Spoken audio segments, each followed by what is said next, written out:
Olá, está no ar o Semana Legislativa, o nosso telejornal com resumo das principais notícias que marcaram a semana na Câmara e na nossa cidade. Vamos ver os destaques desta edição. O projeto da LDO de 2023 já está em tramitação na Câmara. Comissão de Economia avalia a importância da matéria, que deve ser votada ainda este semestre. Câmara homenageia gerente regional do Sebrae no Vale do Paraíba, com o título de cidadão joseense. Segurança. Lei Parada Segura permite que mulheres desçam fora do ponto de ônibus durante o período noturno. Vamos explicar como requisitar esse direito. Tecnologia 5G deve movimentar bilhões de reais no país nos próximos anos. São José dos Campos tem liderado pesquisas na área. Confira os principais assuntos discutidos pelos vereadores e os projetos aprovados nos resumos das sessões de terça e quinta. E livro lançado pelo Promemória, projeto que recebe o apoio da Câmara, vai discutir sobre o período da escravidão e pós-abolição no Vale? Seja muito bem-vindo, o Semana Legislativa está no ar.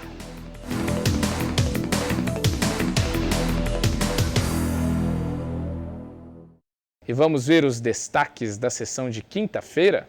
Durante a 28ª sessão, os vereadores aprovaram 5 projetos de lei, todos por unanimidade. Um deles é o projeto do vereador Marcão da Academia, que autoriza a Prefeitura a firmar convênio com hospitais da rede privada da cidade para a realização de cirurgias de baixa complexidade. De acordo com o texto, a prestação do serviço poderá ter por base o valor de referência previsto na tabela unificada do SUS e ser custeada por meio de créditos tributários e não tributários. Também foi aprovado o projeto do vereador Rafael Pascucci, em coautoria com Fabião Zagueiro, que prevê criar em São José uma escolinha de skate pública e gratuita, voltada para crianças e jovens. As aulas ficarão a cargo da Secretaria de Esporte e Qualidade de Vida, que poderá realizar parcerias com entidades representativas de skatistas. Aprovado também o projeto de decreto legislativo apresentado pelo vereador Dr. José Cláudio, que concede a medalha Mérito da Saúde ao Comitê Municipal de Prevenção e Enfrentamento ao Coronavírus.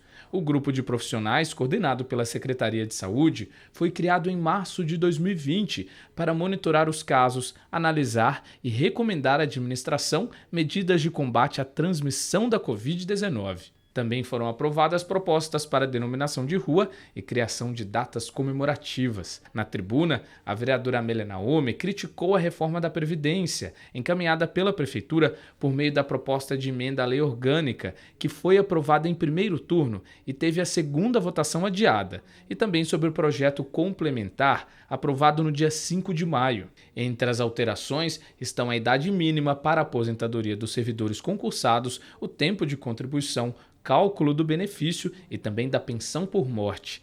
A sessão na íntegra você confere no nosso canal do YouTube. E já está na Câmara o projeto da LDO de 2023, a Lei de Diretrizes Orçamentárias. Ainda em fase de tramitação, a proposta segue para análise dos vereadores, que podem propor emendas, e também da Comissão de Economia, que vai emitir um parecer sobre o projeto. O projeto da LDO, a Lei de Diretrizes Orçamentárias de 2023, já está em tramitação na Câmara. A proposta encaminhada pela Prefeitura estima um orçamento de 3,7 bilhões de reais para o município em 2023.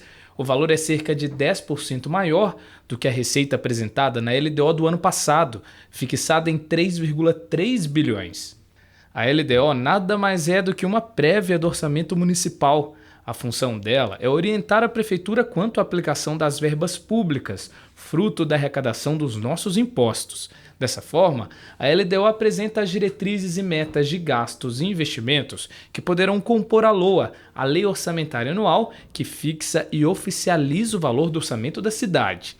Agora, em fase de tramitação, cabe aos vereadores da Câmara analisar a proposta. Essa também é a função da Comissão de Economia, responsável por emitir um parecer para o projeto. A gente dá o nosso parecer para a gente verificar toda essa documentação, se essa comissão também concorda, se a comissão quer fazer emendas dentro do projeto, né?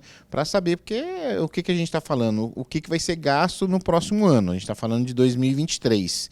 Então, se está de acordo também, se as diretrizes de valores para cada secretaria está compatível, comparando também o ano de 2022, qual que é a expectativa, para a gente poder fazer todo essa fórmula aí e tentar trazer uma lei orçamentária para o ano que vem correta para a distribuição do recurso, né, dinheiro público que vem através dos impostos, para atender a população. De acordo com o projeto da LDO, a Secretaria de Saúde deve ficar com a maior parcela da verba prevista, um total de 955 milhões de reais. A educação vem em segundo lugar, com a fatia de 951 milhões. Já a Secretaria de Manutenção da cidade fica em terceiro, com um repasse de cerca de 266 milhões. Voltando ao trabalho da Câmara, os vereadores também podem propor emendas ao projeto para assegurar que a proposta vai atender às demandas da população. A emenda tanto parlamentar, né, da casa, né, como através de sugestões da população, ela é importante para a gente poder identificar a necessidade local. Muitas vezes uma necessidade local em determinado bairro, através do pedido da população, ela pode ser inserida no projeto e pode ser atendido no ano seguinte, porque vai entrar no orçamento. Então, quando a população participa, ela vai nos dando os traços do que é necessário, muitas vezes em regiões que a gente não imagina. A gente fala, não, ali não precisa, não tem demanda, a população não pede. E às vezes essa população se organizando, mandando através de emendas, sugestões, a gente vai elaborar aqui e faz essa sugestão para a Prefeitura. A Câmara ainda deve fazer uma audiência pública para avaliar a matéria da LDO de 2023 com a comunidade e promover a participação popular nesse debate. A participação da população é fundamental, né? É dinheiro público. Então a população tem que opinar. Lógico, nem tudo que a população vai opinar ou vai sugerir a gente vai conseguir colocar em prática. Mas dá para a gente ter uma análise que eu falei. A gente vai ter um encaminhamento. Ó, ali, será que a gente tem que fazer isso? A gente vai verificar, estudar, discutir dentro da comissão, depois vai discutir com a prefeitura. É cabível colocar no orçamento? A gente faz a emenda parlamentar, coloca no projeto e conversa com a prefeitura para tentar colocar isso em prática sempre no orçamento do ano seguinte. A legislação municipal determina que a LDO deve ser votada até a última sessão plenária antes do recesso parlamentar de julho. Depois que a LDO é aprovada, o município já começa a se organizar para colocar em prática as definições orçamentárias previstas. A tecnologia 5G vai se tornar realidade no nosso país e a expectativa é muito boa para a geração de renda e investimentos. A implantação do serviço no Brasil pode movimentar mais de 100 bilhões de reais nos próximos anos. Investimentos que também devem refletir aqui em São José, já que a nossa cidade tem abrigado empresas voltadas para o desenvolvimento da tecnologia. Ainda como estudante do ITA, o Diogo começou a desenvolver o que hoje é uma startup sediada no Parque Tecnológico de São José dos Campos. Atualmente, com 30 funcionários, a empresa cria dispositivos, aplicativos e sistemas que ajudam, por meio da internet, o melhor controle dos gastos de água, energia e gás, evitando o desperdício e as altas faturas. A gente cuida dos consumos de água, energia e gás de empresas e de concessionárias, né? E a gente instala um equipamento nos medidores para transmitir em tempo real, cada 15 minutos, a cada 1 hora, esses consumos. E a gente precisa da internet para fazer essas transmissões desses dados para que eles cheguem até os nossos servidores e a gente consiga fazer esses processamentos. Quem depende da rede móvel para trabalhar, como o Diogo, terá uma grande novidade no futuro próximo, com a chegada da tecnologia 5G. A implantação do sistema já está em debate e os impactos vão além das comodidades de uma internet mais rápida. O 5G deve gerar mais de 100 bilhões de reais nas próximas décadas para startups e empresas brasileiras ou que estejam instaladas no Brasil. É o que aponta um relatório do Ministério da Economia, que ainda prevê a geração de 590 bilhões de reais para o país em 10 anos.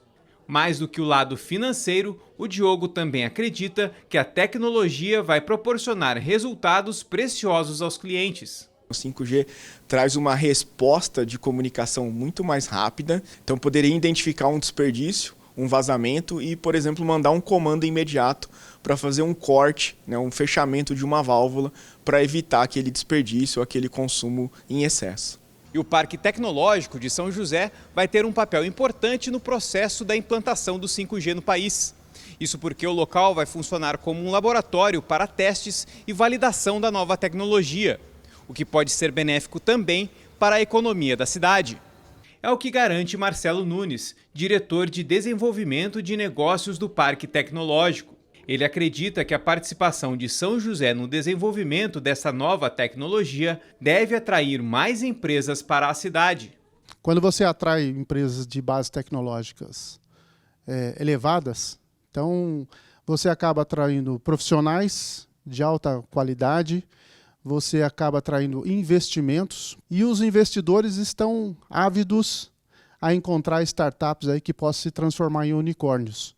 Então, o Parque Tecnológico passa a ser um ambiente muito atraente para todo esse grupo que tem como inovação, tem a inovação como o seu grande foco de negócios. Para Marcelo, outra questão a ser considerada é o fato de São José e outras cidades da região contarem com universidades e cursos técnicos voltados para a área de tecnologia, importantes na formação de mão de obra qualificada que vai trabalhar com o 5G. Eu acho que um grande benefício que nós temos é justamente na formação também de técnicos, não só de universitários com conhecimento em tecnologia. Então isso vai facilitar um pouco mais, mas continua sendo um grande desafio que todo mundo vai passar. Os vereadores que fazem parte da Frente Parlamentar do Empreendedorismo destacam a importância da participação do Parque Tecnológico de São José no desenvolvimento do 5G. A tecnologia 5G que vai impactar de forma tão significativa, né, na rotina do brasileiro, o joseense não é diferente, e sendo desenvolvida em São José dos Campos é motivo de orgulho e pode nos dar a oportunidade de trazer ainda mais interessados a ajudar a nossa cidade a desenvolver, a inovar. Para nós é de grande orgulho e vai alavancar cada vez mais, não só São José dos Campos, não só o nosso Parque Tecnológico, mas também toda a nossa região ganha com isso e com certeza as cidades do entorno, o Vale do Paraíba, tudo vai ser beneficiado através dessa conquista aqui de São José dos Campos. O 5G sendo trabalhado aqui dentro do Parque Tecnológico é mais uma inovação que realmente eleva o nome da nossa cidade como uma das pioneiras em inovação. Para os parlamentares, a Câmara também tem um papel importante no fomento do trabalho de pesquisa para a produção de novas tecnologias, a exemplo do 5G. Acho que a grande importância da Câmara é fomentar com que essas empresas desenvolvam esse trabalho na cidade, favorecer também, quem sabe, através de leis específicas, que esse trabalho seja realizado na cidade e também trazer com que as pessoas que estejam lá na ponta possam utilizar esse serviço com mais facilidade. A Câmara tem que estar muito atenta e muito ativa para que cada vez mais se atualize e melhore, propondo leis, propondo legislações que vá de encontro a atrair essas empresas e beneficiar cada vez mais o emprego do 5G aqui no nosso município. Nós estamos em discussão não só com o Poder Legislativo, mas com o Poder Executivo, para criar um texto que desburocratize, facilite e permita que o 5G chegue em São José dos Campos, possa ser operado e usufruído por todos os joseenses. Mesmo ainda em fase de testes, a nova geração de redes móveis já gera expectativas sobre o que pode ser feito quando a tecnologia do 5G for colocada em prática. A gente costuma falar que o 5G ele é tão disruptivo que existem negócios que a gente nem pensou neles ainda, né? Ele traz uma facilidade, né? um poder de processamento e de transmissão de dados tão grande que a gente com certeza vai derivar novos negócios. Quem vai perceber primeiro isso será a indústria. Será a indústria, o comércio, os serviços, que vão ter um impacto muito forte na sua escala de eficiência e produtividade. Mas acho que todos nós vamos sentir um pouco isso aí nos próximos 18 meses, 24 meses, que é onde eu imagino a gente vai estar consumindo 5G como usuário final.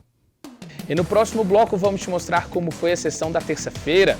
E ainda, Câmara homenageia gerente regional do Sebrae com o título de cidadão joseense.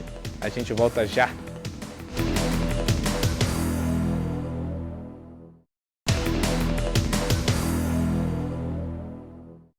E estamos de volta com Semana Legislativa e vamos ver como foi a sessão de terça-feira, pautada na votação de documentos e debate de assuntos de interesse público em plenário.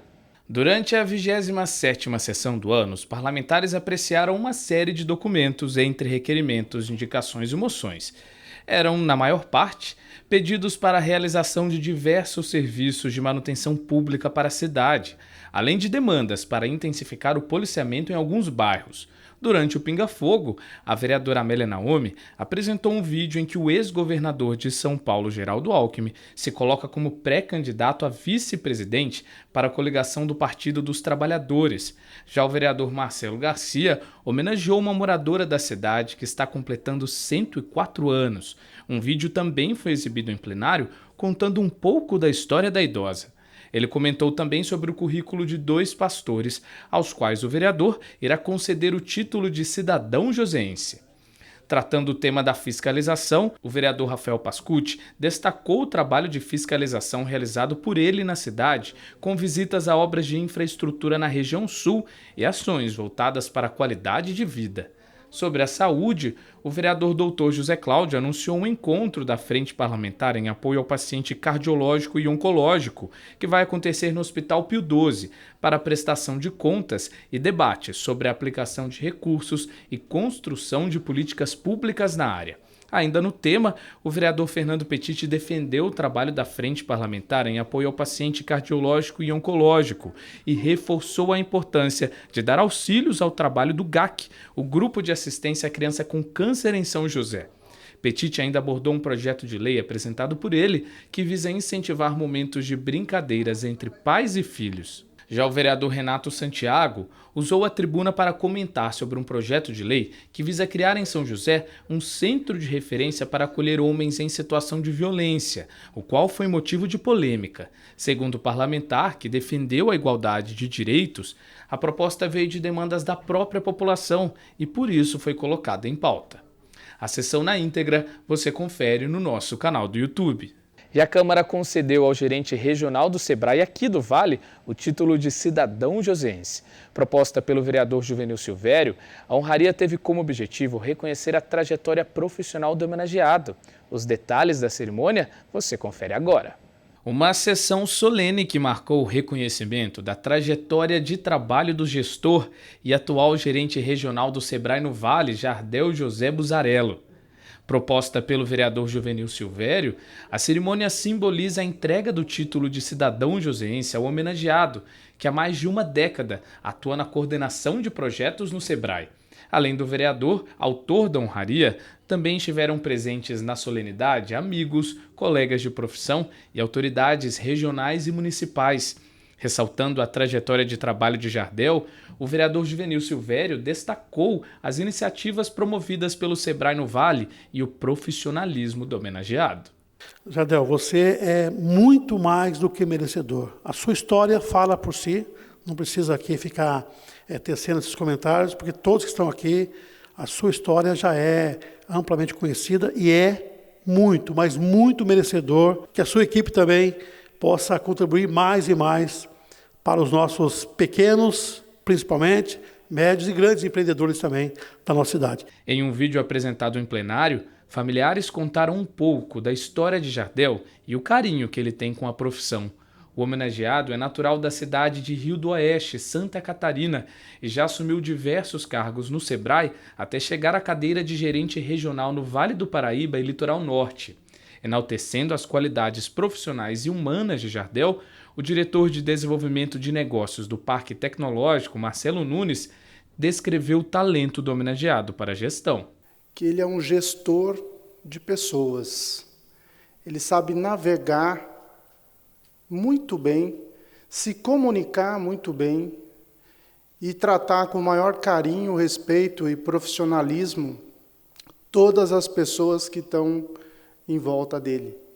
Representando a SECRE, Associação dos Empresários do Chácaras Reunidas, Wagner Siqueira mencionou o impacto do trabalho realizado por Jardel na economia local. O que ele traz para a cidade, o que ele traz para as pessoas, né? Isso não tem como colocar numa planilha de Excel, né? E fazer conta e ver que resultado que nós vamos chegar no final, porque é geração de emprego.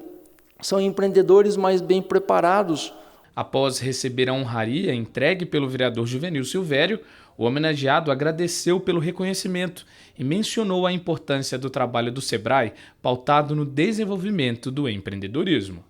Não existe atalho, existe coletividade.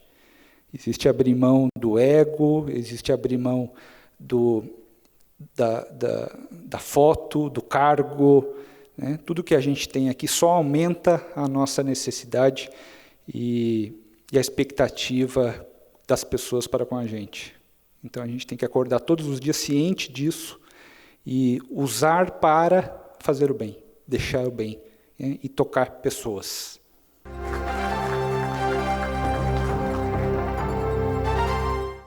E o trabalho remoto, o home office, que ganhou muito destaque durante a pandemia, foi regulamentado por uma medida provisória. Na prática, isso significa que o Ministério do Trabalho já entende essa modalidade como uma função regular, que agora vai contar com regras e critérios específicos. É o que a gente te explica melhor na reportagem. Há pouco mais de 2 anos, o Eduardo começou a passar mais tempo em casa. Trabalhando como programador, ele passou a atuar de maneira híbrida, sendo 3 dias no escritório e 2 em casa. Mas desde a pandemia, ele presta serviços para uma empresa de São Paulo, fazendo todas as operações direto do home office. Algo que Eduardo considera vantajoso tanto para ele quanto para a empresa. Antes era muito restrito, né? Você podia contratar profissionais só de São Paulo. Hoje você está com um leque muito mais aberto, né? Você pode contratar profissionais de qualquer lugar do Brasil, até mesmo de fora. Então isso para a empresa também é bom, né? Fora os custos, né? Que a empresa de certa forma reduziu com o aluguel de sala, enfim, vale transporte do pessoal. Então eu acho que para a empresa também foi bom. Situações como estas vividas pelo Eduardo aumentaram de 2020 até hoje. E foi justamente com esta nova realidade do mercado que foi editada uma medida provisória para modernizar a regulação sobre o teletrabalho. Segundo as novas regras, é possível a contratação do teletrabalho por jornada, produção ou tarefa, possibilitando o controle ou flexibilidade da jornada de trabalho. Outra mudança favorece pessoas com algum tipo de deficiência física ou que tenham filhos até 4 anos de idade. Esses profissionais têm a prioridade para as vagas em teletrabalho. E caso o trabalhador não possua equipamentos ou infraestrutura necessários à prestação do serviço, o empregador poderá fornecer o material em regime de comodato. Para este advogado trabalhista, estas mudanças foram aprovadas para que as empresas não extrapolem a jornada de trabalho definida com o empregado. Essas alterações na lei vieram de forma a alcançar os trabalhadores no sentido do que muitas empresas não tinham um limite ali de trabalho para esses trabalhadores, né?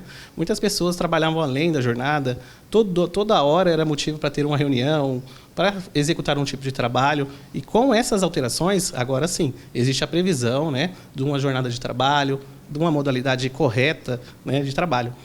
E o advogado explica ainda que, caso a empresa não siga corretamente as regras impostas, o trabalhador deve procurar os seus direitos. Ele vai poder buscar a justiça, sempre vai ser amparado pela Justiça do Trabalho, no momento em que a empresa ultrapassar os limites aí previstos, tanto na CLT quanto nessa medida provisória, ele vai ser amparado pela Justiça do Trabalho na questão de cobrar os direitos, né, os seus direitos, e o que foi extrapolado pela empresa, né?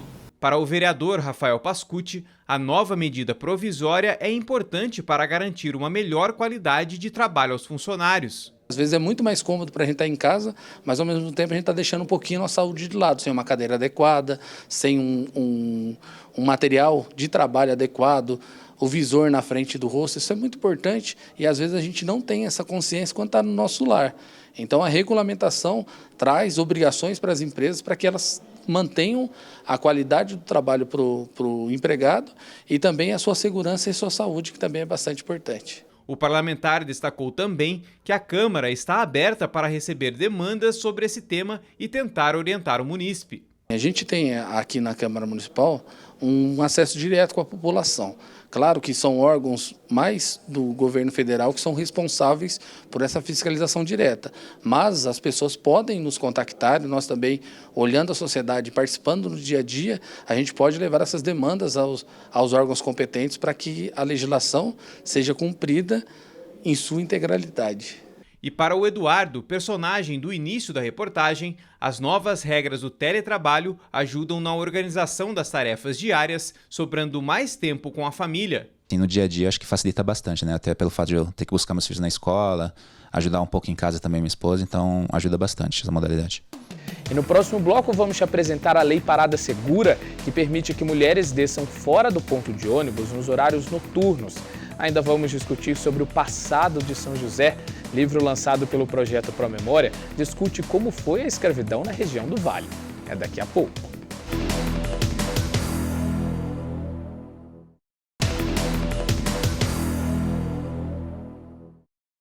E voltamos com Semana Legislativa. Uma lei em vigor aqui no estado de São Paulo permite que os ônibus intermunicipais parem fora dos pontos no período noturno para que mulheres possam descer em locais mais seguros. O problema é que muitas passageiras ainda desconhecem a lei e acabam não utilizando esse direito. Por isso, nós preparamos uma reportagem explicando como funciona essa política pública, que também foi implantada aqui em São José. Não é difícil encontrar alguma mulher que ao menos uma vez teve medo de descer no ponto de ônibus no fim da noite ou na madrugada. A rua tá muito escura, não tem muito movimento, dá muito medo. Eu sempre vou correndo para casa. Agora que eu tô andando mais com a neném, eu tô com ela e acaba sendo um pouco escuro. Tem muito tarado por aí, bandido, né? É perigoso para uma mulher sozinha. Infelizmente, essa é uma preocupação que faz parte do dia a dia das mulheres, um receio sério. Os casos de feminicídio subiram 21% no país no ano passado e uma mulher sofre violência a cada 5 horas no Brasil. Para tentar evitar essa realidade e trazer mais segurança para as mulheres na volta do trabalho para casa, uma lei estadual permite que o público feminino possa desembarcar fora dos pontos de ônibus durante a noite. A Lei Parada Segura autoriza o desembarque de mulheres, idosos, pessoas com deficiência e seus acompanhantes em locais fora dos pontos de ônibus, desde que não altere o trajeto da viagem, entre as 10 horas da noite e 5 horas da manhã. A lei vale para transportes metropolitanos, que englobam as regiões do Vale do Paraíba, Litoral Norte, Baixada Santista, regiões de Campinas, Sorocaba e Grande São Paulo. Segundo o texto da justificativa do projeto, esses 3 grupos são mais vulneráveis, especialmente em horários como esses. Durante o caminho, os passageiros devem solicitar para que o motorista pare no local desejado. É lei, ou seja, os motoristas têm obrigatoriedade de cumprirem com a decisão. A advogada Cibele Menezes orienta o que fazer caso a solicitação seja negada. Necessário que ela pegue a linha do ônibus que ela estava, né, saber a linha, poder informar. Tem sempre na lateral do ônibus um lugar onde ela pode fazer a denúncia, tá? Então, ela sempre anotar esse telefone, prestar atenção, tem o saque e tudo mais. Se ela for feita a denúncia e nada for resolvido, ela deve procurar um advogado e, através dessa denúncia, pedir para que se faça um pedido para se abrir uma ação contra o Estado, tá? E contra a empresa de ônibus que não prestou essa parada para ela, até porque ela é garantida por lei, então tem que ser cumprido. Para a vereadora Juliana Fraga, é papel da Câmara ajudar na divulgação da lei para ampliar o conhecimento da população sobre esse direito, pautado na segurança. Eu acho que a Câmara pode fazer cada vez mais divulgação no seu horário, propagandas na televisão, nas revistas, jornais, nas redes sociais, até nós, vereadores, que não é um projeto nosso, mas é também fazer a divulgação dessa lei, porque é tão importante, né? A gente vê bairros onde a iluminação ainda é precária e as mulheres andarem por essas ruas realmente causa medo, insegurança, e essa lei de parada segura acaba ajudando, auxiliando essas mulheres, né? E muitas pessoas não sabem, mas São José dos Campos também tem uma lei semelhante que permite que todas as empresas de transportes coletivos e urbanos da cidade desembarquem mulheres, idosos e pessoas com deficiência nos locais indicados pelos passageiros após as 11 horas da noite, exceto em locais proibidos pela sinalização de trânsito. De acordo com a justificativa da lei, o objetivo é oferecer mais segurança a esses munícipes, um dos papéis do poder público. Informe-se, cobre seus direitos. Se está na lei, é uma medida que precisa ser cumprida. E tá difícil fazer compras sem pesar o bolso aqui no país, né?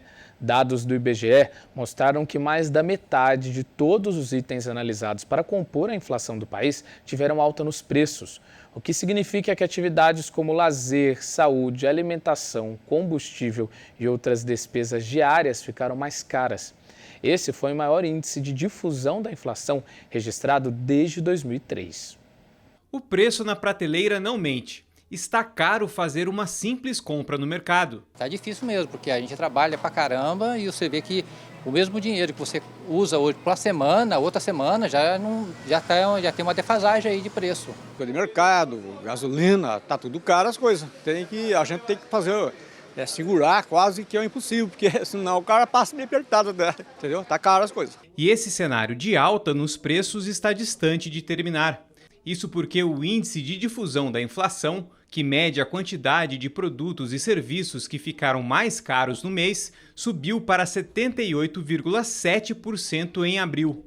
Os dados são do IBGE e foram calculados a partir do IPCA 15, considerado uma prévia da inflação oficial no país. Isso quer dizer que 289 de um total de 367 produtos e serviços pesquisados pelo IBGE registraram preços mais caros. Em 12 meses, o IPCA 15 acumula uma alta de 12,03% acima do último ano, um aumento que é resultado da somatória de uma série de fatores. Basicamente, nós tivemos um excesso de liquidez no mundo, então muito dinheiro injetado pelos governos para que a crise fosse amenizada. O segundo fator é essa guerra entre Rússia e Ucrânia, que afetou drasticamente o preço aí das commodities. Então, petróleo, gás, milho, trigo, tudo isso subiu bastante. A gente ainda tem a China fechando aí a economia, com lockdowns sendo decretados, portos fechados. Isso também atrapalha bastante a cadeia produtiva e também faz com que os preços subam. Com alta de 7,51%, a gasolina foi a principal responsável de puxar a fila do aumento nos preços e pesou bastante no bolso de quem depende do carro e da moto para se locomover ou trabalhar. Além da gasolina, os alimentos também contribuíram para a atual situação.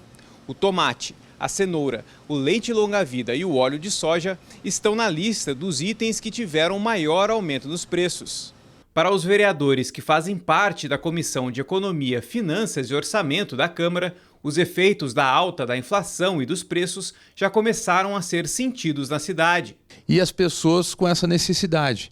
A necessidade do alimento, a necessidade de deslocamento através que você precisa do combustível, entre todos os outros que o imposto ele vem atingindo muito forte e atingindo a todos os brasileiros. Na rua, no dia a dia, a gente sente essa questão socioeconômica batendo na porta de todo mundo, né? Então, todo mundo com muita dificuldade.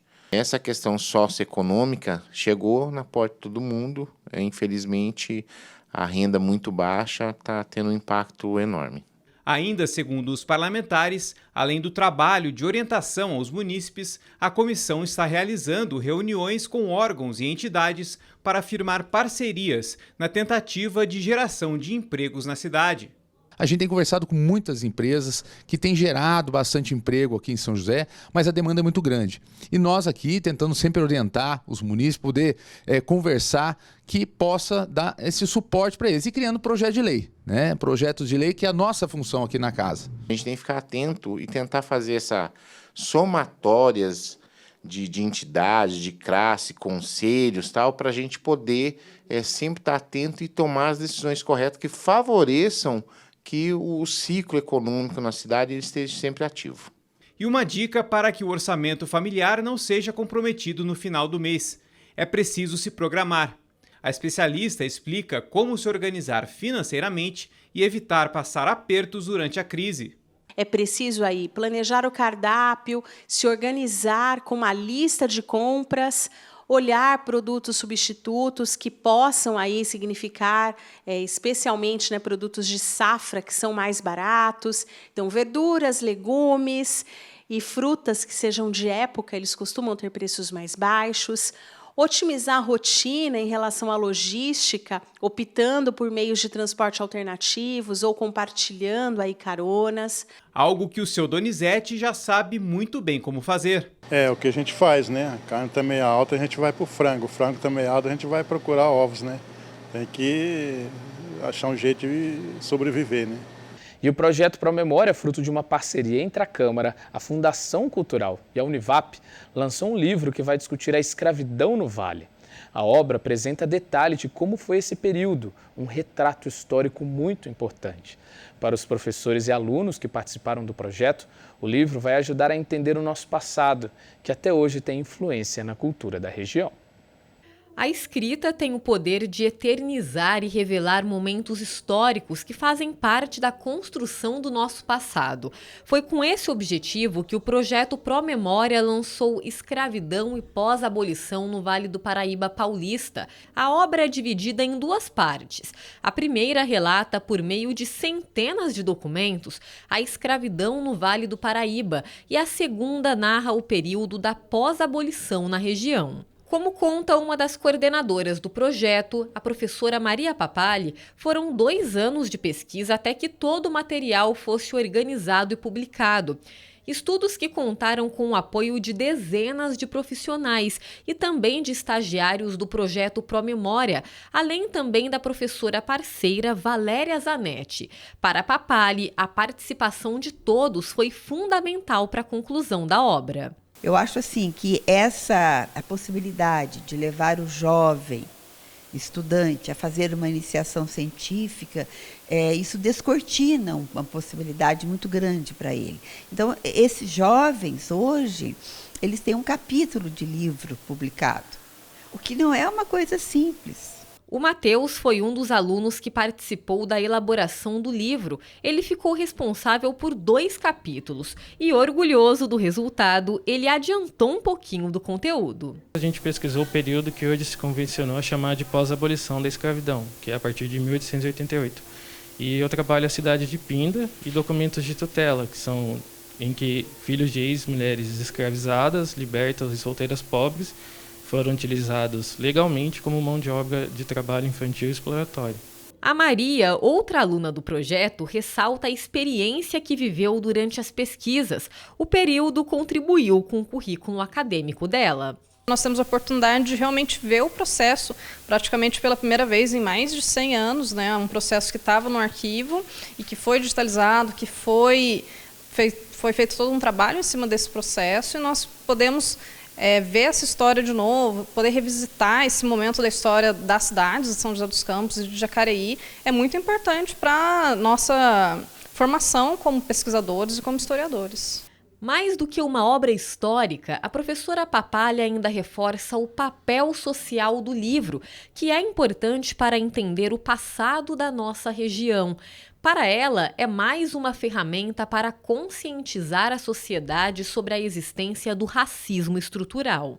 Nós temos uma história que nos remete à condição de uma escravidão que ficou, endereçada à população negra. Então, a cor da pele, ela determinava, pelo menos naquela época, muito de quem era escravo ou não.